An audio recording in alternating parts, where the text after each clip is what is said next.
we're going to look at the concept of leadership today in this session.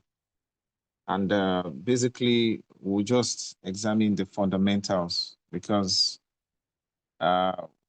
this time, the duration for the session will not permit us to be able to explore all that need to be known about leadership. But fundamentally, the basic concept is what we'll just try to explore and see how to establish some pattern of knowledge which you can then build upon, right? So that's what we're going to look at in the conversation today.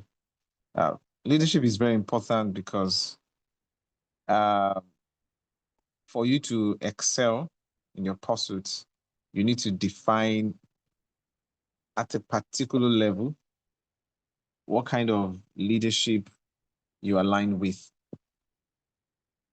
Okay, and you're going to see how this outplays in your pursuit because there is a leadership governed from within you, and there's a leadership that governs you from without you. I mean, where you have some level of influence, there's a leadership in terms of the environment, and there's a leadership in terms of your internal environment. So we're going to look at all of this because it's the same principles that undergird, the establishment of leadership at all dimensions.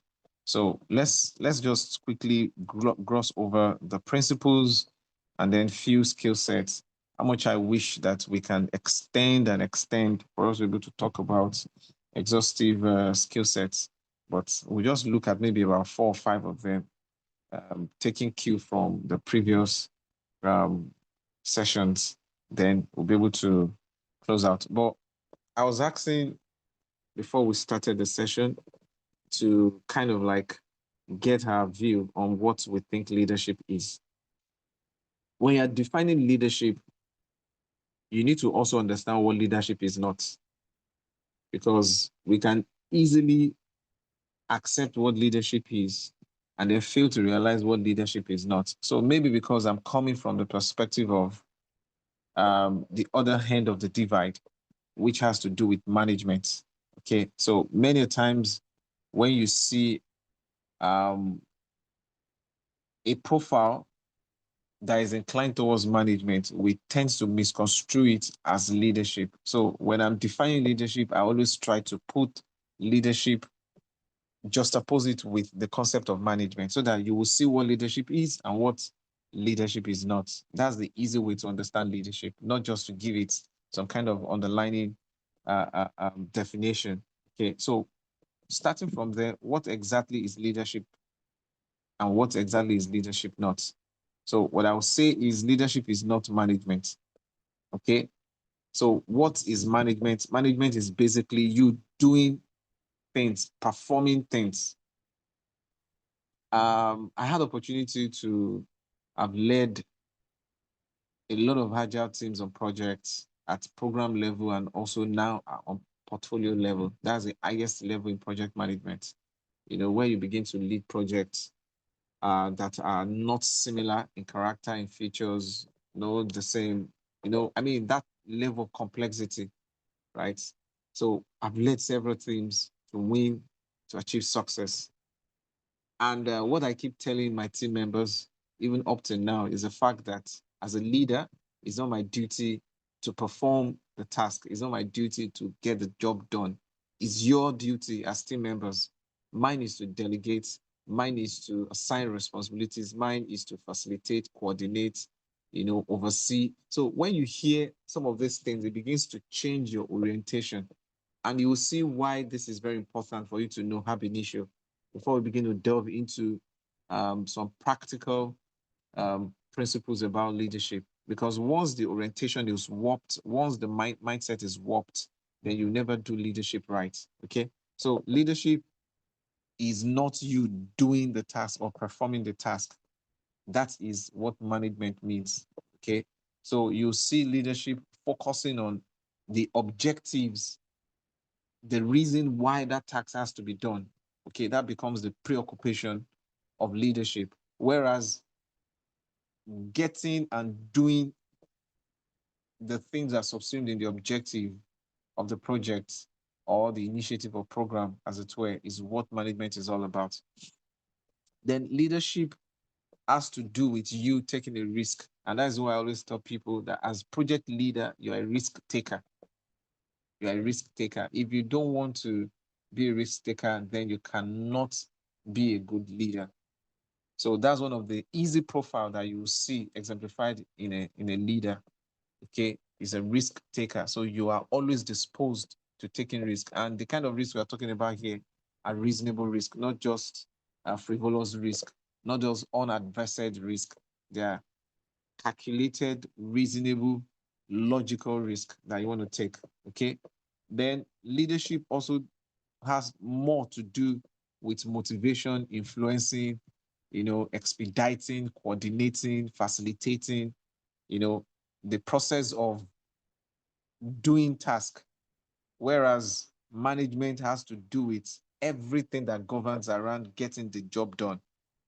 Either it's in form of approval, either in form of change management, either it's in form of resource allocation, or resource utilization, sorry, okay, how you utilize resources to get job done, use of technology, tools, techniques, implementation, processes, these are all the things that management has got to do, and this is not leadership at all. Leadership rather is going to be for you to ensure that you create the framework, you create and facilitate the method by which the management is going to get the job done. So this is just the divide that you need to quickly have on the rotation about.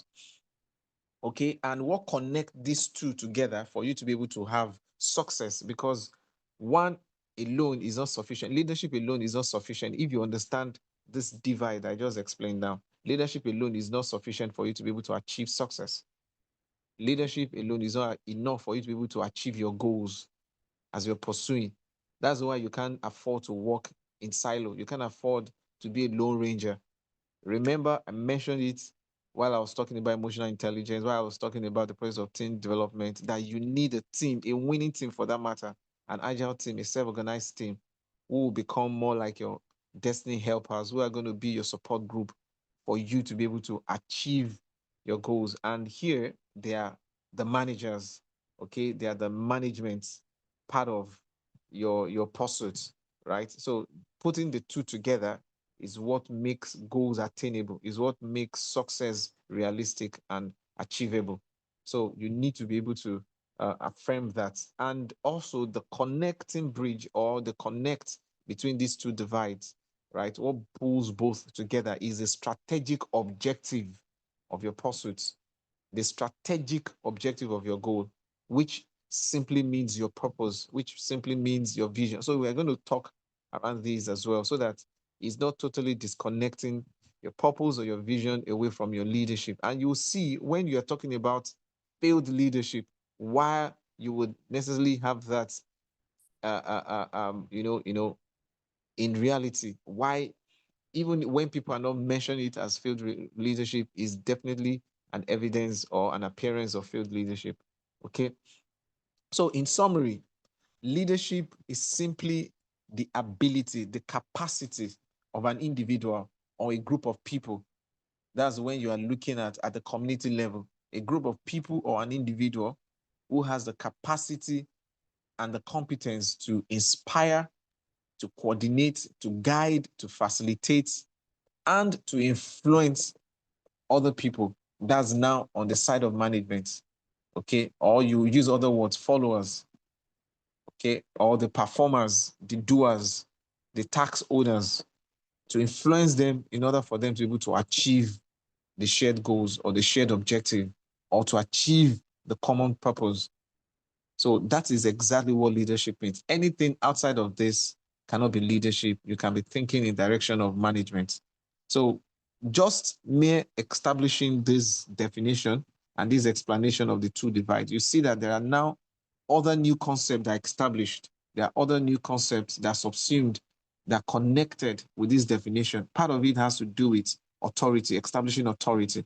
Because before you can say you want to inspire, you want to instigate, you want to guide, you want to direct, you want to coordinate, you want to facilitate, you want to instruct, you want to delegate other people, right? The question of authority will come to bear. The question of your rights will come to bear. I mean, someone will walk up to you. I don't know whether you've worked in a team where someone questions the level of authority you have for you to command them or for you to exercise some kind of instructions over them. So these are kind of things that you find when you are to work with people or when you are to lead people. Even within yourself, there are certain times that you just be curious and kind of like have a logical thinking within yourself and like, who actually asks you to do this? So it's speaking to question on authority. What level of authority do you have for you to be thinking that you can do this when you are even doing things as low ranger? Do you think you are working against your jurisdiction or above your pay grade and all of that? So you have to understand that. So for you to also establish leadership, there must be some level of authority assigned to that role, okay, to the leadership role. There must be some level of authority, and the authority is usually vested based on the vision, based on the strategic objective, based on the level of outcome or result that is meant to be attained. For instance, the level of authority attributed to the role of a president of a nation is different from the level of authority associated with a local government councillor or even the governor of a state.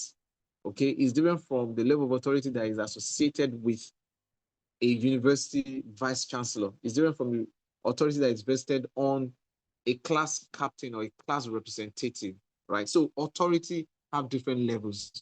There are different levels of authority. However, or whichever level of authority is assigned, it is actually assigned based on the expected value or outcome that the leader is meant to deliver, or what you call the KPI, okay, upon which the leader is going to be, excuse me, upon which the leader is going to be judged or assessed at the end of the day. So authority is very, very important. So here's my idea. I'm sure you know that when you hear leadership concept and all of that, many people believe that leaders are born, right? They'll tell you leaders are born. And many times you use the monarchy leadership system to kind of like establish this perspective or this knowledge area kind of, or some will even tell you, even in democracy, the political system or structure is governed in such a way that there is this uh, uh, uh, um, hierarchical way of structuring the leadership system. Okay, yes, that is given, but for you to be able to have genuine experience, genuine experience of what true leadership is, a leader has to be made. A leader has to be made. Whether the person is born as a leader or not, a true leader has to be made. Whereas a leader can be born, true leader has to be made. It's not all heir apparent. It's not all queens. It's not all kings. Not even all what's it called now?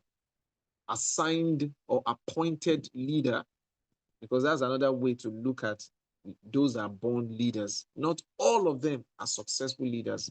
Not all of them are true leaders. In fact, many of them failed singularly because they were not made leaders.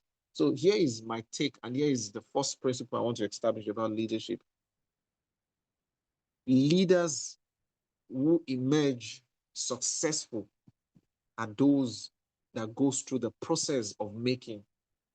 Leaders who emerge successful are those that go through the process of making. So what that means is there is always a basic principle of making a leader. I mean, there are several thought leaders who have established these. When you read a lot about C.S. Lewis, when you read a lot about even the president of the United States, some of them would tell you they were never born with silver spoon. They were born and their parents were immigrants, blah blah blah. I mean, it's so kind of just to show their humble background and how they went through the process of making. The same thing you go into the scriptures. There's no one basically that emerged as leader that did not go through the process of making. So there's always, because there's so many things that the process will institute, will inculcate, will form within the leader that will make the leader to be a true leader. So what I'm saying in essence is, while leaders are born, true leaders are made. And what we need in leadership system are true leaders, not just mere leaders. Anybody can assume to be a leader or can rise to be a leader, but we need the emergence of true leaders. And this is exactly what I'm hoping that will be your goal, will be your preoccupation, that you want to emerge as true leaders, not just an ordinary leader, because true leaders are the ones that bring about transformation, and they are indeed the risk takers and the change makers. Okay, so I believe that you follow me through to this point.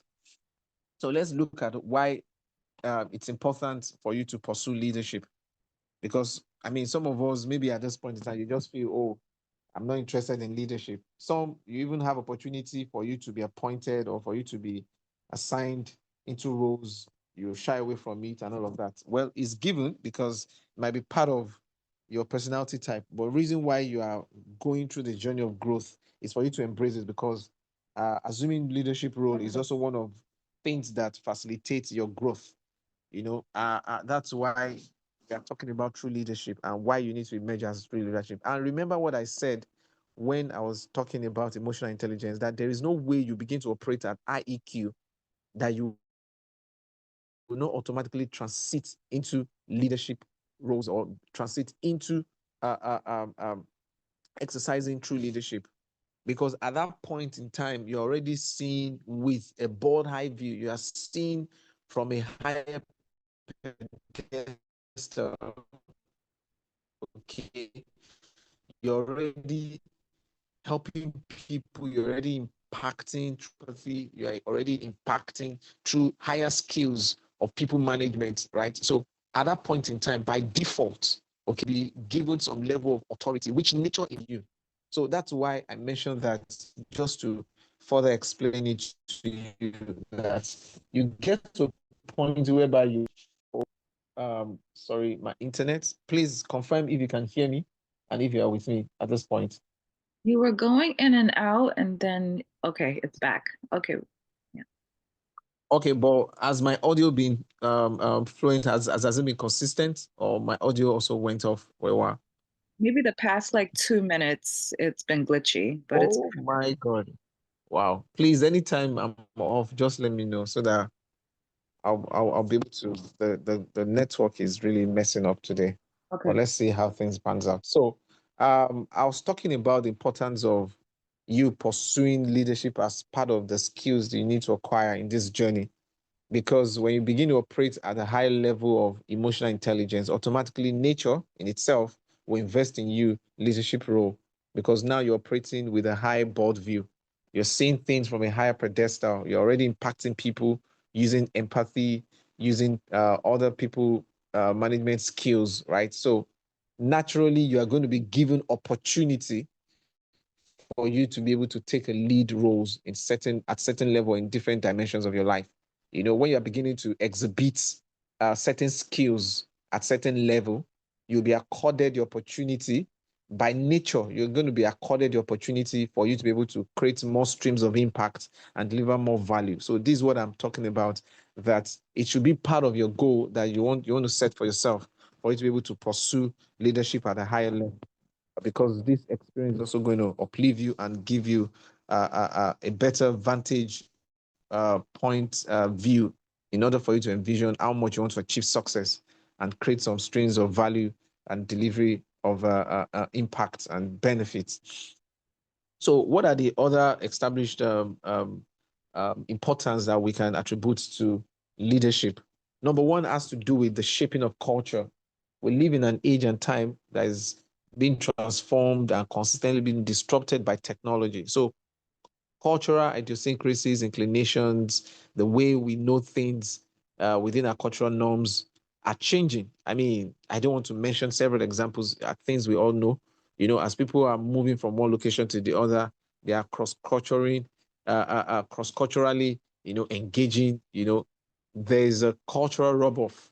There's a book I'm going to give us that has to. It was written by Erin. It has to do with cultural mapping. Please remind me in case I don't drop it. I'll share with you so that you'll be able to read. And those of us that can get a copy online, please, you can also try to grab a copy online. Erin is one of the fantastic proponents, of pushing cultural identities and integrating cultural norms to leadership concepts, right? So one of the things that leadership help to govern has to do with the behavior of people. Okay, it shapes the behavior of people, and it starts from within yourself and outside. As you're leading people, as you're organizing, you're facilitating, you are controlling, directing, you know delegating through the level of authority you have over a certain set of people within communities, or the leadership role that you're engaging in. You have the power, you have the opportunity to govern people's behavior, to have a mindset shift. Look at what we've done in the past 19 days, kind of. I'm sure there are certain orientations you have in one way that must have been influenced, either positively or negative, but it must have been influenced necessarily. Imagine if you now give more attention, to where you have submission in leadership. And there are some leadership system that are vested on us because of nature. Look at our political governance system. You and I, the only time we have opportunity to influence our leaders' selection has to do with during election. After then, you wait till another election cycle, another electionary period, right? So whatever happens in between two elections, become a lot. How they make policies, refine ideologies, impute, certain processes in place that may make or mar orientation. So these are things that leadership gives that makes our life or mar our life in terms of shaping our culture. So we need to be guided and be involved in the process of shaping culture. Then the other one has to do with the way leadership drive success. If you're going to succeed in your pursuit, like I mentioned earlier, you need to take ownership of the leadership of this process, because there is no vacuum in nature. If you don't take initiative, if you don't consciously, intentionally decide that you want to be the one that will control the ruler, something else, somehow, circumstances, situations in life, if you just sit aloof, you're not going to govern your life and take the lead. Something else, other people necessarily within your community will influence you. And that is why you have some people who are easily influenced, is because they fail to take leadership of their life to govern the way things are going to happen to them. So others then take that leadership and then have the influence on them. So it's important that you define effective leadership for yourself. And this is going to connect to everything that we discussed about in terms of productivity, because you are going to have high morale for you to perform at the highest level. You're going to have good motivation that will help you to drive towards achieving good success. And of course, you are also going to maintain a high level of, moving away from misfortune, because you are not supposed to achieve success by default. It's something that you need to plan for, and you just need to, be inclined towards fulfillment. So fulfillment, fortune doesn't come by default. It comes through proper preparation. So this is one of the things that leadership will help you to do, to learn how to properly plan.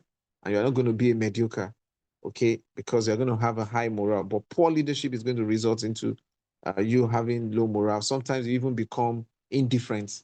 Sometimes you become totally nonchalant, kind of like, I'm not concerned, that kind of a thing. When people become nonchalant as a follower, you discover that it's as a result of poor leadership. When people are no longer given concern and they are missing opportunities, right? So you see misery written all over their faces, and misfortune becoming their lot.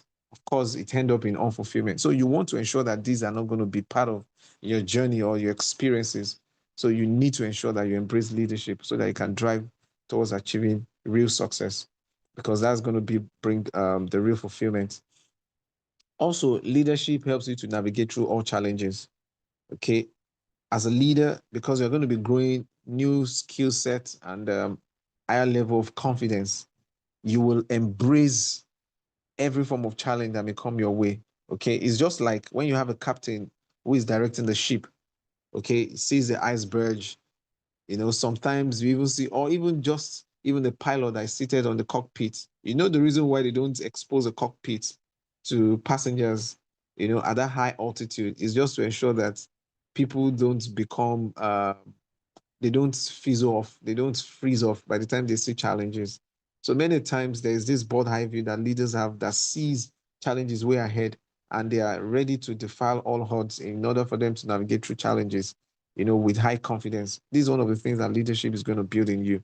So no challenge is going to be big enough for you not to sail through. Okay, you want to face every daunting issues, and then it's going to also help you to build strong confidence in order for you to attain your goals. When I was talking to you about attaining success 2 days ago, I showed you that failure is actually part of the journey, because there is no success without failure, right? True success actually goes through the process of you failing. And why you don't give up on failing, you are not a failure. So you might have failed 7 times, 8 times until you succeed, then you are not a success, right? So this is one of the things that leadership will help you, will enable you, because how would you even turn back and tell your followers? I mean, just imagine that kind of disposition. So you see that the disposition of a leader is different from the disposition of a manager or those that are getting the job done, right? While they are just focused on the task, a leader is looking at the big picture, is looking at the holistic value, the end results, you know. So his own KPI is not based on tasks that are being performed, even when some tasks are not done, right? He is still of the opinion that the value must be delivered in whatever way. So you have to look at plan A, plan B, plan C. So if this team fails to do their job, there must be a backup, in ensuring that the job is still done. Either you use technology or any other form of what's it called now? Management system in order for you to be able to get the job done. Okay, so what are the core principles? I would have loved to discuss about 15 with us, but because of time, I'll just brush quickly over a few of them. Part of them we've discussed in the past 18 days. So that's why I won't just have to repeat, but I've pulled out few important ones, starting from our day one conversation, which has to do with self-awareness, which is the beginning of emotional intelligence. As a leader, leadership begins within you. And that's why I said leaders are made. Okay. True leaders are made while leaders are born. So true leadership starts from within you. You need to look into the mirror and call forth all those strengths, okay, against your weaknesses. Call forth all those capacities, all those abilities, your talents, your giftings, all of these things. How are you going to convert it into things that will build your morale, that will give you the confidence that, yes, I can. So when you hear President of United States making those kind of words of affirmation that, yes, I can, or you see the kind of level of motivation that team leaders usually give their team members, is because they believe in themselves before they can influence others to believe in themselves as well, right? So it starts from within, and that's what self-awareness will help you to do, because knowing yourself will enable you to know the extent to which you can behave, the extent to which you can also as well misbehave. And you don't want to misbehave because you want to be a good example to those that are observing you or those that you're influencing rightly. So it's a whole lot of responsibility. When you're talking about leadership, you can't take shy away from being responsible, being accountable to the things that are vested on you, the level of authority that is given.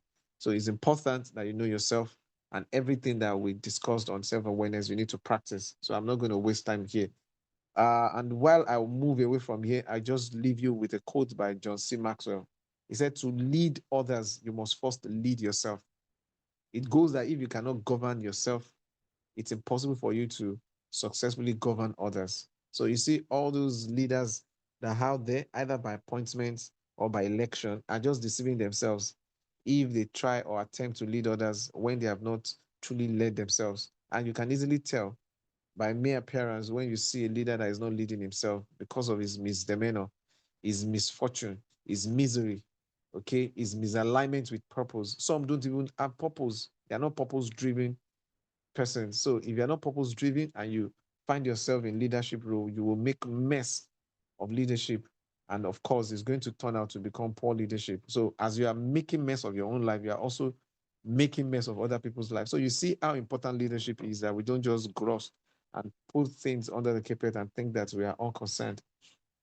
Okay, the other one has to do with purpose, because fundamental pivot to driving leadership concept has to do with purpose. In fact, there is no true leadership without understanding of purpose. So a true leader is someone who is self-aware and is purpose-driven. And then because you know your purpose, you can easily interpret your purpose into strategic objectives with clear vision. So for each of your goals, there must be strategic objective. There must be strategic objective. And what does that simply mean? It means that you have a big picture in mind, even though your goals can be broken down into manageable tasks, but you have a big picture. And what that means is when you're facing challenges, when you're facing, Hasberg on the IC, when you're facing roadblocks, you are not going to lose sight of the big picture. That's what purpose will enact in you. That's what purpose will drive you to accomplish. So you need purpose as a critical and fundamental pivot, as a critical fundamental foundation in order for you to be able to hold on to that role effectively. So it's very important. And that's why we can talk about visionary leader, you can talk about effective leader, you can talk about, productive leader, right? Because these are people that their sights, they are hinged on purpose. So when you have a leader that doesn't have purpose or is not purpose driven, there is no way you can establish true leadership with the person. At best, you are going to see poor leadership that will make people to be miserable, that will make people to lose morale, always agitated and confused, misfortuned. Those are the kind of situation you find within the management structure. Then vision will also enable you to be always inspired, because you must keep the process of inspiration within. When you hear in the scriptures, when the Bible says that, and David encouraged himself in the Lord, how and where did that encouragement comes in? That inspiration, in the midst of turbulence, in the midst of challenges, in the midst of crisis, in the midst of the pandemic, in the midst of failure, how will you encourage yourself never to give up? It's because of your clear vision, it's because of your purpose, it's because of the big picture. So that's the real motivation that you need to have within you. I told you, your true motivation should always rely on within, not on things that are outside of you, because those things are ephemeral, they are transient. If it ceases to be while you are still existing, then you will lose your focus on motivation. So this is one of the things that clear vision will help you to do. Then you can also empower yourself through your vision or through your purpose, in order for you to be able to align with other people, especially when you now begin to work with teams. Whatever it is that is driving you as a leader, you should be able to communicate effectively to other people so that you are pleased on the same page. If you are seeing things that others are not seeing, is part of reasons why you will find a lot of conflict happening. You will always find rivalry, you always find confusion, established, because people will not believe in you even to start with. And when you look at different vision ideas, even personally for this year, I'm sure that you have your vision ideas and what is exactly that vision idea. And if you don't have any, maybe that should even be the starting point in talking about leadership. You have to create your vision, which is subsumed or emanates from your purpose. The purpose statement you have written, your mission statement, you have to create a vision idea for 2025. And what is that vision idea going to be? Before you even say you have set your goals, right? Um, I'm sure you have heard about this speech, I Have a Dream. Who wrote this speech? Who delivered the speech? Anybody? Who delivered the speech, I Have a Dream? Anyone? Martin Luther King, sir. Excellent. Martin Luther King Jr. And this is one of the things that caused, you know, uh, uh, um, a generational transformation, revolution in the United States, which has now become, I think, please, Dr. Falashade, you can correct me if I'm wrong. We have a Martin Luther King Day being celebrated every year, I think in February, every year in the United States. So you can see the power of vision, right? And this man never became the president of the United States. So it's not because he was a president, that's why he was able to move his vision into transforming not just his generation, but even future generation up till now. So that's the power of vision when you are propelled and moved by purpose. Then there's another one, who has this vision, make America great again. Who can help us out with that? Who has that agenda of make America great again? Anyone who has a MAGA vision? You're laughing, Dr. Folashade. Anybody who has the MAGA vision?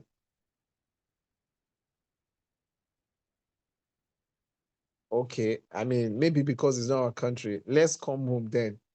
Who has this vision of renewed hope, renewed hope agenda? Tinubu. He's not Tinubu. Sorry, I didn't get you. Tinubu.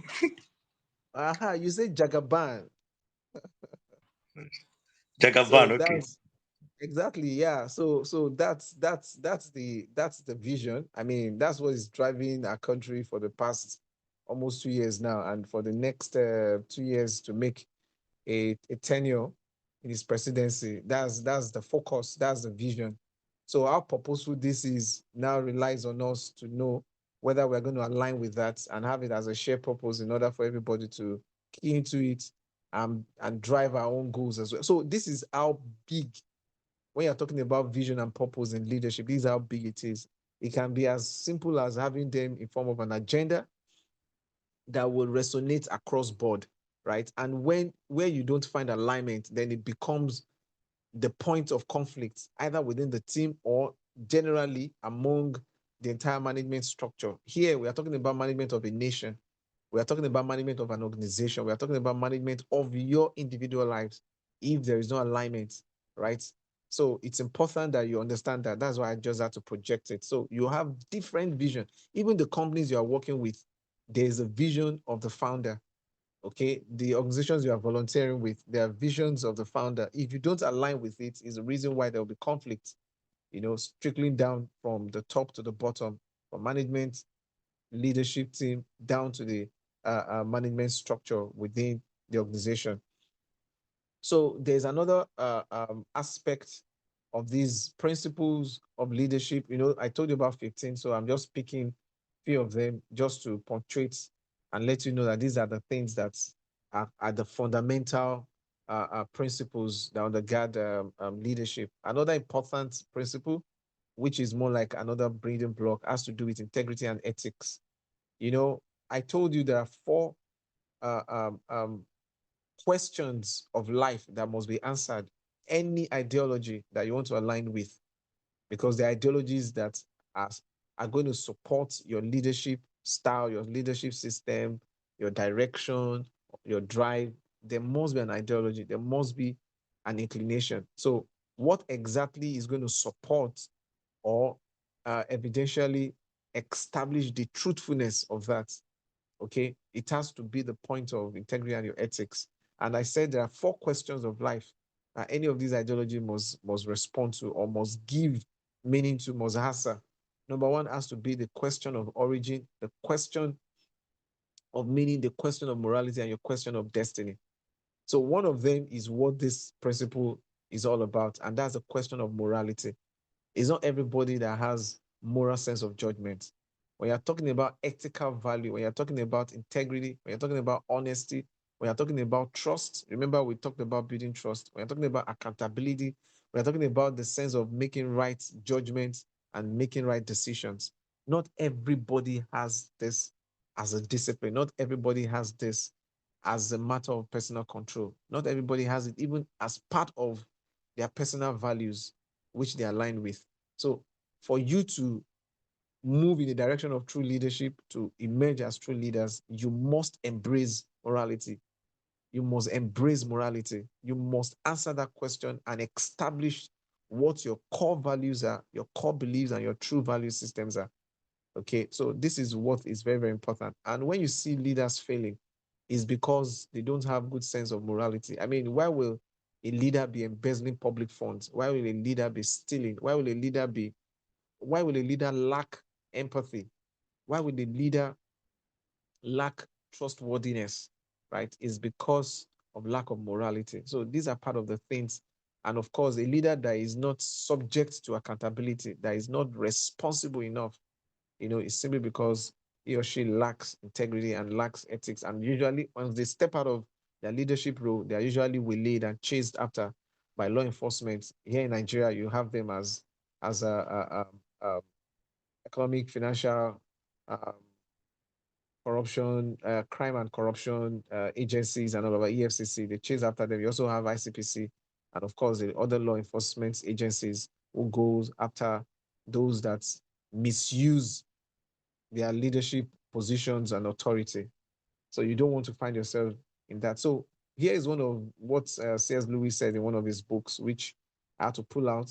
And he said, integrity is doing the right thing even when no one is watching. Ever since I came across this in one of his books, I told myself it doesn't just stop there. Integrity is doing the right thing even when it is unpopular and unrewardable. So it's not just, you're not just upholding integrity, you're not just being trustworthy, you're not just being ethical or accountable because of the reward, even when there's no reward.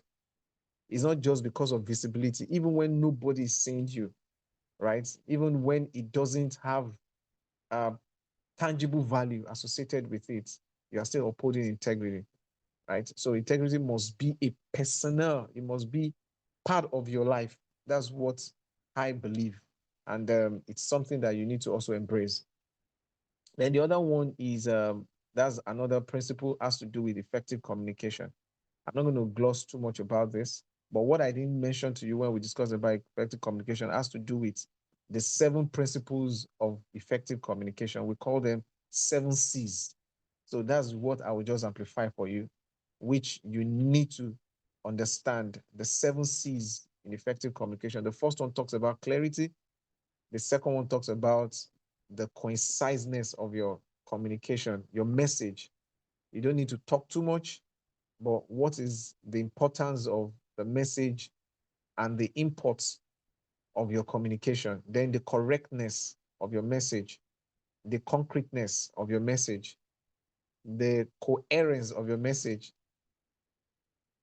There was an illustration that Rabbi Zacharias of late present memory said, in one of his engagements, one of his sermons, and he was talking about effective communication and why it is important. you know. So, he was given an indication of someone who asked a question in one of the university engagements, asked a question and was trying to ask to define what culture is, you know. And it was like, okay, culture is, a set of coherent answers that you give to meaning in order for you to be able to establish meaning, blah, blah, blah. So because he mentioned that word coherence, so the person that asked the question, the questioner now asks again, why must it be coherent? I mean, why must it be a set of coherent answers that you give to something in order for you to be able to believe that this is the norm?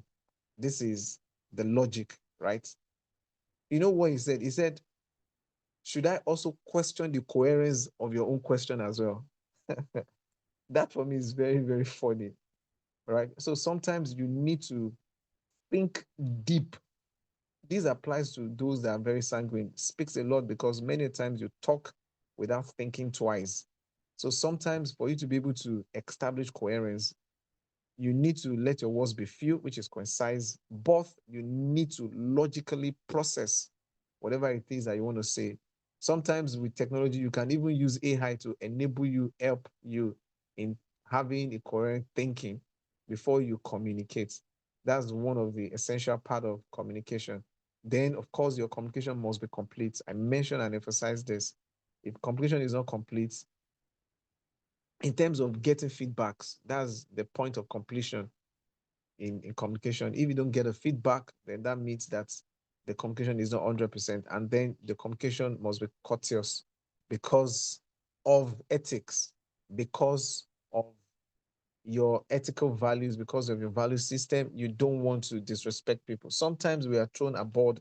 I mean, it happens to me sometimes, but you must learn how to apologize. You must learn how to. I remember, I mean, I'm always thrown off, especially when people don't understand communication ethics. You call severally, and all of these things usually get me pissed off.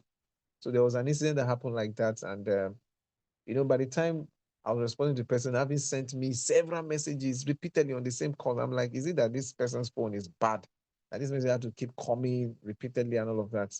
So with some level of annoyance, I just call the person back, like, I mean, come on, you don't do this.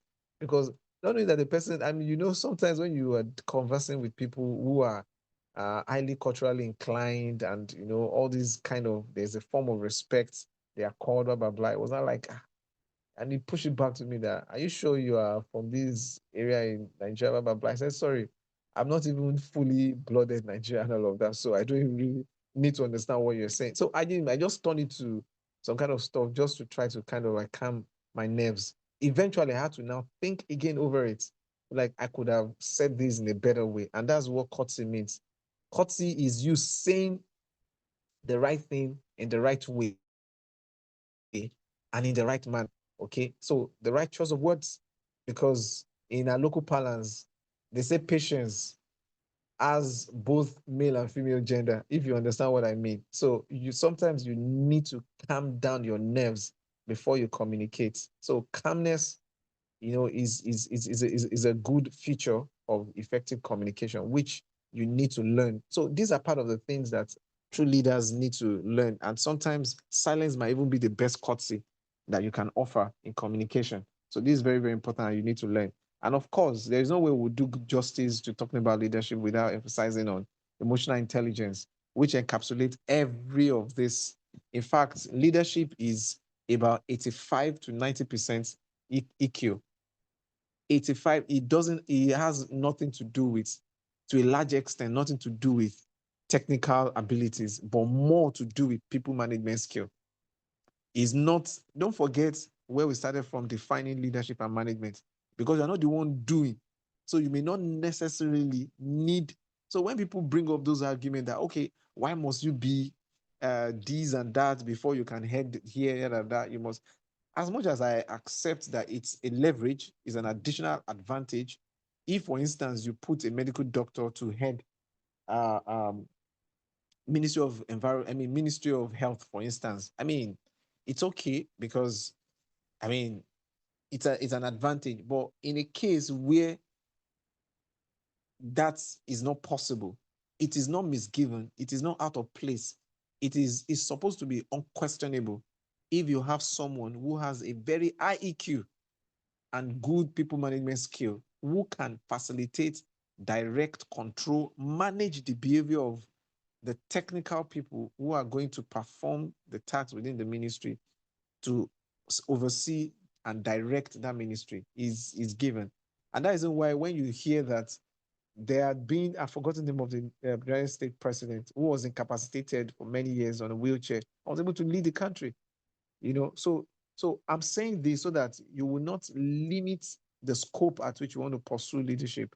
You're not going to limit yourself and think that because of what you don't have should be a limitation. Rather, you want to invest more in building your emotional capacity, starting from your self-awareness to how much you want to build your empathy, your trust level, your integrity level, your ethical value system, and of course, always understanding the importance of positioning, in order for you to be able to have a good control of not just only the people, but the external factors that governs the behavior of people within certain locations. So these are part of the things that I believe if you're able to align with, it's going to help you to understand what leadership is all about. And maybe this will be the final thought that I will just express in terms of you understanding also how to be adaptable, because change is what is constant in life.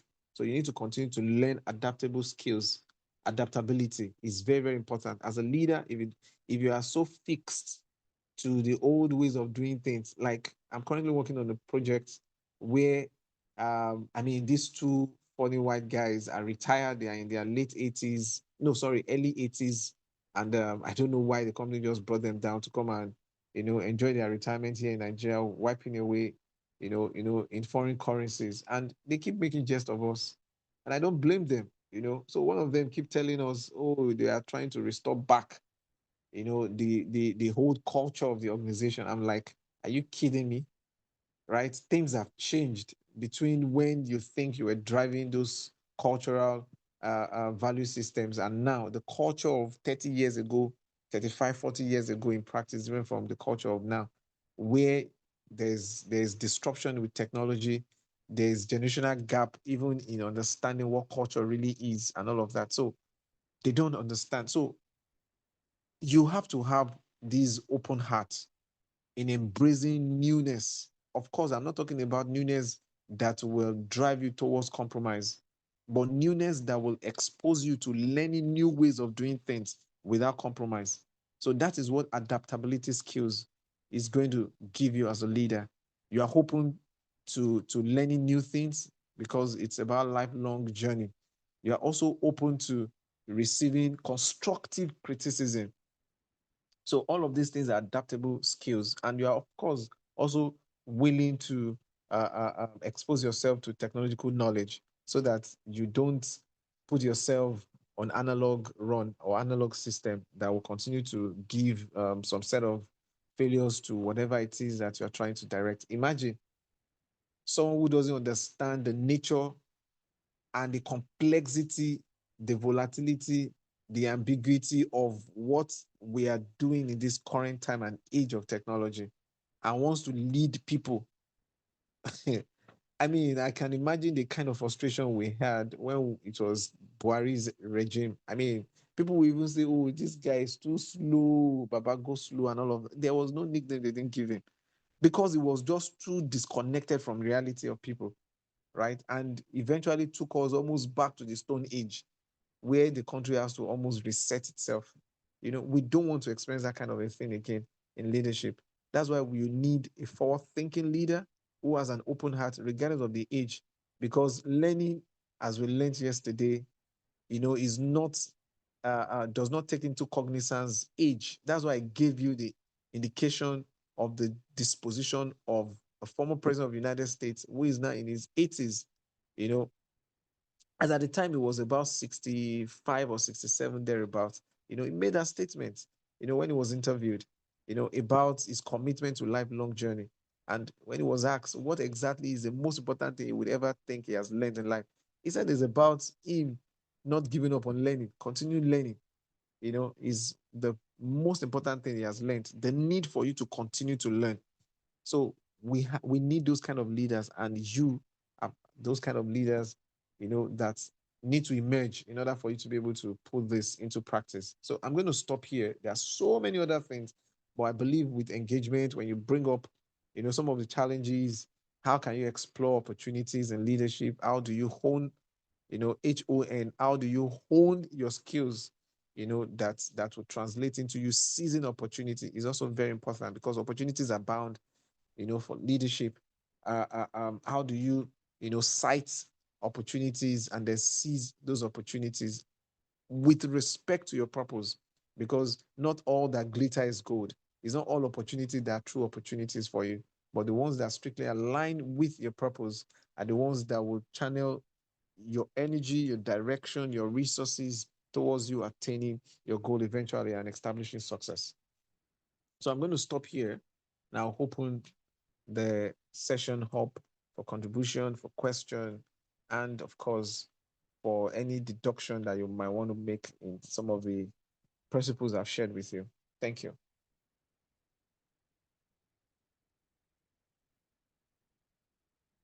Any question, any contribution? I know leadership is a popular topic, but there's a more reason why we need to share and discuss about it. Do you think you have any pain points about leadership? Don't forget, there are so many other principles that I didn't talk about, right?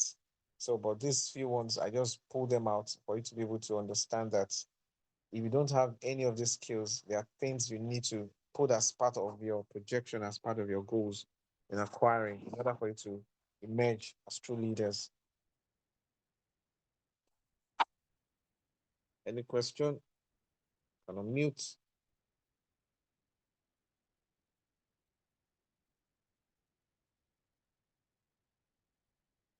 Any question? Any comments? So yes, I have a question.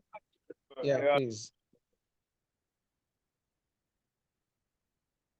Okay, you said management is somewhat it's stating things and also doing it, participating in carrying out those duties.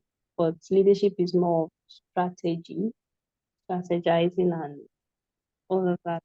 What about this popular opinion about that for you to be a leader, you must first be a servant? Is it being like having values that show empathy, honesty, like the example you gave of the former president of Nigeria being disconnected with the reality of the citizens?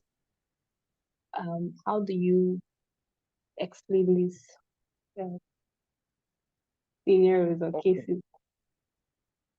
Okay. Thank you. I love the fact that you brought this up, and I will clarify. So, when you're talking about servant leadership, is a type of leadership style. You know, you have different leadership style, starting from servant leadership, you have transformative leadership, you have laissez-faire, you have negotiative leaderships. So you have different styles of leadership skills. So depending on the strategic objective for the leadership, the goal, the vision, there are even some that it's just going to be democratic style you need to use. Some you have to combine what we call hybrid style. You have to have an hybrid style put in place where you combine maybe transformative with democratic, or you use uh, uh, um, negotiative skill to get negotiation with democracy. So I mean, it depends on the level of your deliverable. What exactly are you aiming to achieve? What I would not really, in most cases, accept, you know, because this has been proven over a period of time, is for someone to be totally authoritarian. So authoritative leadership skill, I mean style, where you see in a monarchy system, you see in a all these other hierarchical structures in leadership, where you have the leader and the subject, the boss and the servant, those kind of divide, right? It doesn't usually lead to the true definition of leadership, which has to do with you influencing, not by coercion, or rather by setting example. And that's where the question you asked about servanthood comes in. So leadership style that has to do with servanthood is leading by example. Okay, you leading by example. And leading by example does not mean that you convert yourself to become the doer, the performer, while others are now observer. No, because that's also an extreme when people don't understand what that style of leadership is. You lead by example is also a form of influence, is also a type of influence. Okay, and what that simply means is you are not just only delegating, but you are also at the forefront, inspiring. Is a level of inspiration that you're giving to the people. For instance, how do you lead by example? You have delegated for people to go and carry out an assignment, and you are right there. Maybe you are right there on site, not in the office, seated, and you are just sending mails, or you are just sending reports, blah, blah, blah, and all of that. So, but you're right there on the field, supervising, you're observing, you are cheering. You know, that's the meaning of leading by example. Or you ask someone, this is another example. You have a set of team members that you have delegated a certain task to, right? And you never call them to even know how they are faring. We talked about empathy, right? You don't even want to care about their personal life or what they are going through internally and all of that. I mean, so you need to lead by also showing the example that you care, that you can be trusted and you trust, right? That you have integrity. So those are the kind of things that servanthood implies, not you taking over the doing of the job, because now you're abandoning leadership and you're embracing management, if you get what I mean. Yes, sir, I do understand. Okay, Thank you very much. But I have another follow-up question. please go ahead. Feel free. Please go ahead. That's why we're here. Okay, so now getting it clearly what servant leadership is, I believe that sometimes people take things for granted. Okay, let me give an example. Maybe you have a child, and for someone like me, my temperament, I'm going to compare myself with my younger sister. She has a more domineering temperament, but I think I'm on the quiet, reserved part. When it comes to my nieces, I'm more subtle, you know, it- view it as leading, something like that. I'm more subtle with the way I guide them, try to correct them. But most times I feel they don't pay attention to me much as they do with my sibling that is more dishing out this person that dishes out instructions, that will scold them, that will use so punish them if they do wrong. And it also happens in leadership. Most people don't always appreciate, or they take for granted your leniency. So how do you draw that line, like that shows, okay, um this is what is acceptable, or how do you garner respect for yourself as a leader so that people don't take you for granted? Okay, so I'm going to be very practical about this because you created scenarios, right? But it's still undergirded by the same principle. Leadership is never by coercion. You don't coerce or enforce your authority on people. Okay, you influence authority.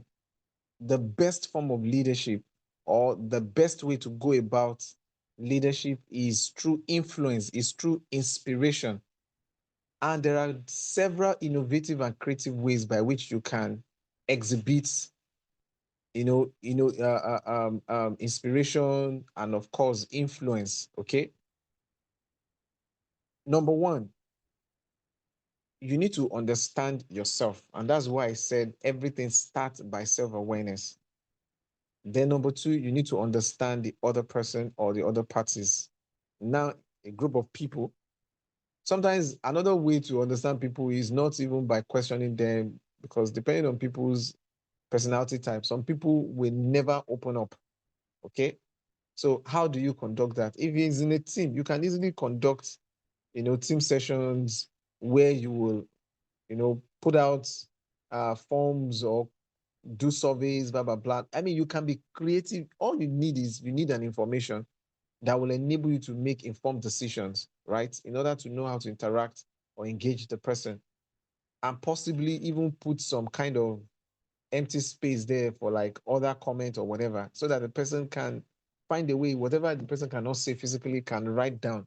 So you are trying to gather data, gather information on how to help the person, influence the person. That's one thing. But the goal is you want to influence, you want to inspire, not by coercion, not by imposition, but by subtle way of creating that channel of influence and inspiration.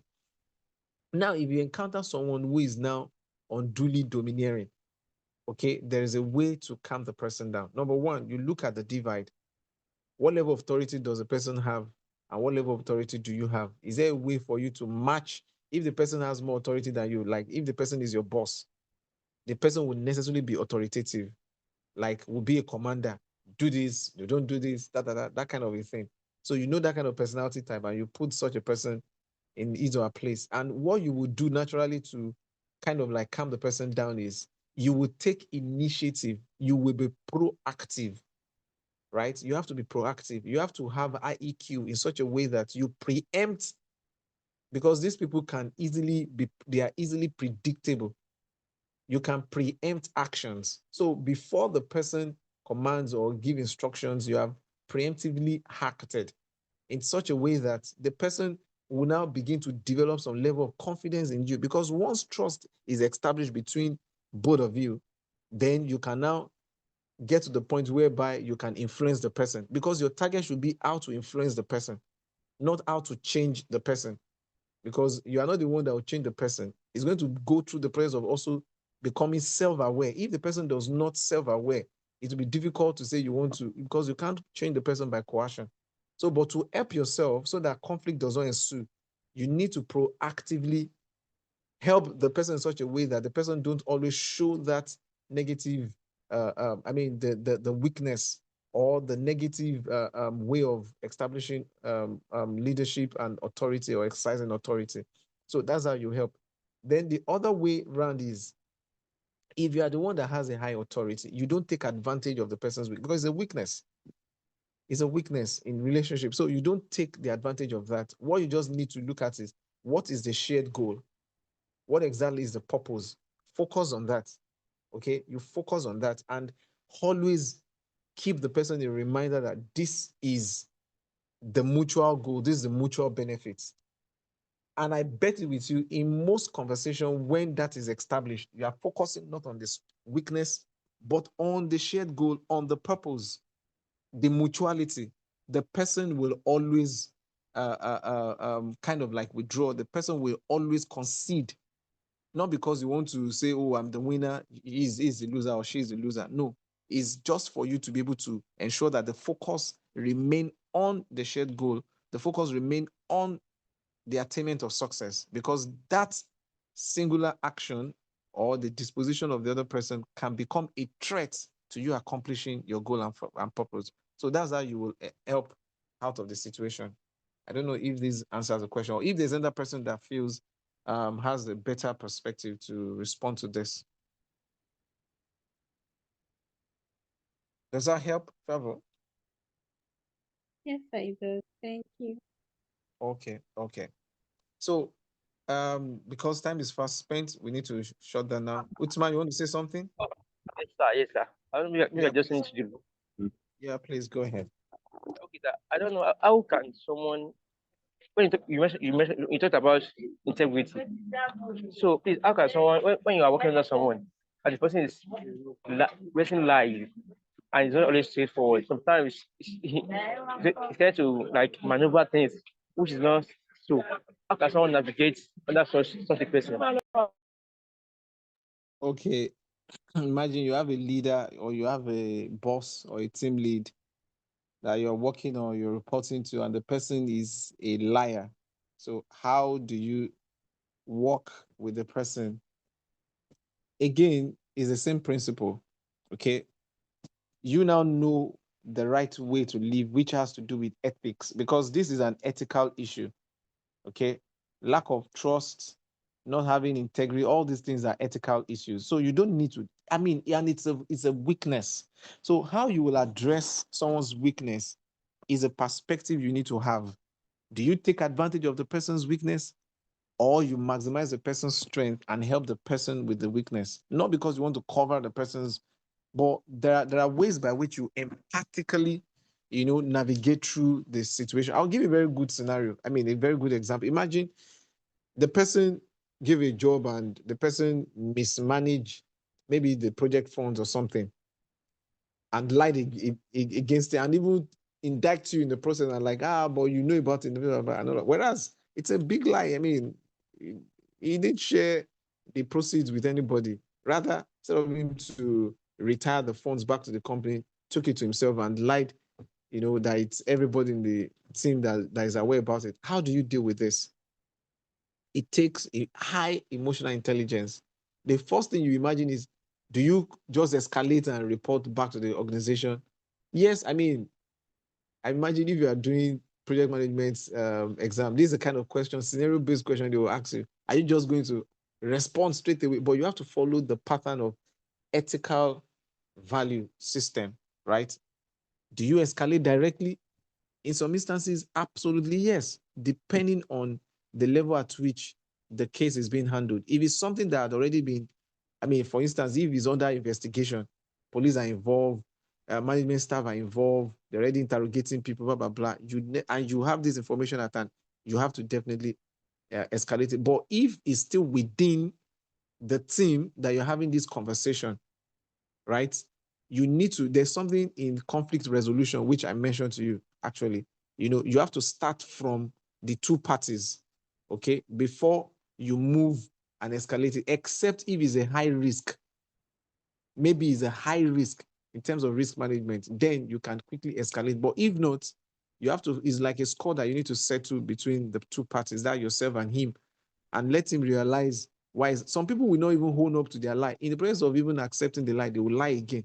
That means that they are perpetual liar. The same way someone who is a kleptomaniac, when he steals, will always want to steal to cover the previous stealing and all of that. So you have some people who are like that. So what will you do? First of all, you need to protect yourself and ensure that that kind of person does not influence you.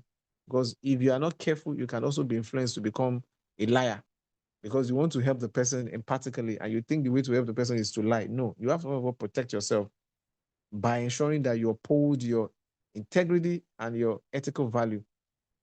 Second, you can also make the person to be self-aware. You can direct the person, if not directly, you can indirectly direct the person to how the person can be self-aware. Maybe some of these messages you just share with the person to listen to, right? Or the person can just read a book and he will see the portrait of himself right there. What you can't tell the person will see.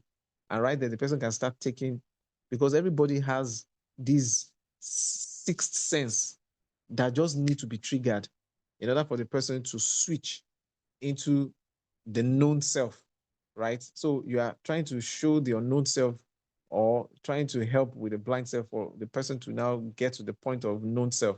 So once the person will start taking gradual step towards. That's why when you put someone in what's it called, in a correction center, these are part of, this is what they take them through: emotional intelligence and counseling sessions, some psychological therapies and all of that, clinical therapy. They take them through this process to reorientate them. So those are the two things you do. You first of all take responsibility to yourself to guide yourself and ensure you are not wrongly influenced and have a change of negative ethical value. Then you can also lead the person through the journey, through the process of transformation in order for the person to be self-aware. And then you can escalate and document for posterity purpose. And if it's something that is under investigation, you have to definitely open up and show evidences of the lie. I don't know if this answered the question based on the scenario. Thank you very much, sir. I really appreciate that. Thank you very much. Okay, you're welcome. Time is fast spent. Let's stop here so that any other conversation we can take into the group or we can reach out personally. Thank you so much for staying to the time, even though we exceeded time quite a lot today. Thank you. We'll catch you again. Bye. Bye, sir. Bye, everyone. Bye.